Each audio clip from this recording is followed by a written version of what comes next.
name is Rachel O'Grady and I'm moving into the second year of a PhD-type project at the Cass School of Architecture, and I'm looking at a group of heritage-related projects in Tajganj, Agra, right near the Taj Mahal. The projects sit within a so-called slum upgrading project being carried out by the local authority and my partner NGO Cure, and it's large scale and it's fast-paced, but things like cleaning up the Taj East drain and preventing flooding are quite urgent. However, in Tajganj, people have created places that I argue have value. They support livelihoods and civic life, and the upgrading scheme could damage this complex setup. So, Cure are introducing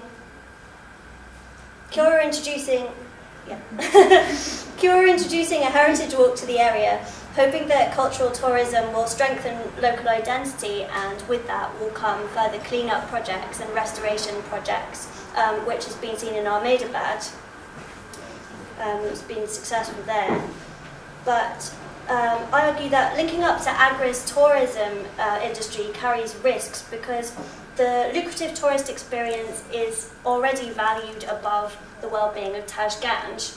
And this newspaper article shows Tajganj being almost a nuisance or threatening the Taj Mahal.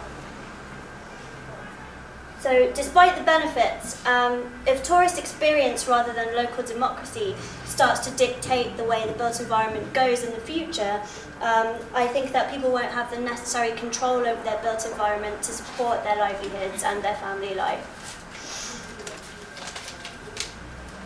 More visitors means more attention from external authorities as well, and who are more than happy to take decisions on the local residents' behalf, as we're already seeing. And that means the identity of Tajganj gets replaced by a tourist-friendly, neat, beautiful identity from external sources. So my research projects involve the repair and adaptation of several bits of historic architecture in Tajganj, but I'm only going to talk about a project involving village wells today, and they're going to be part of a rainwater recharge programme. The idea of the project is that we're discussing together with the communities the issues created by bits of public realm, and if they want it to be to do with tourism, it can be, but it's more likely to be to do with making things useful and working properly. So one of the first things I did at the start of the PhD was organise a workshop, a construction skills workshop, which was to gauge whether people had any interest in repairing buildings or building conservation. And it was repairing a 17th century well with traditional building methods. And the workshop immediately brought up issues. For example, I asked a local merchant if I could get some 17th century sized bricks, and when they turned up on site, they'd obviously been taken from the building next door. That was also historic. The question being, if I'd been repairing the building, would the bricks have been taken from the well? And it seemed like a good starting point was to try and get people to create some kind of consensus over what they found important and why, and that would be a thread that ran through the project. So the workshop was run by a local Raj Mistry, which is a masonry tradition hundreds of years old, and his preoccupation with conjectural restoration as opposed to saving any of the original fabric was something I had to go back and study in quite a lot of detail, because India actually inherits at least two sets of conservation principles.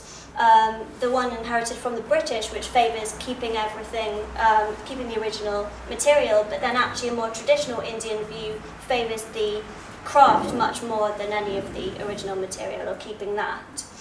At the beginning of the workshop, I thought that the outcomes were going to create a set of principles that I could use to then make a plan for the other 19 wells in the area, and they could all be done in one go once we'd found out what we were doing.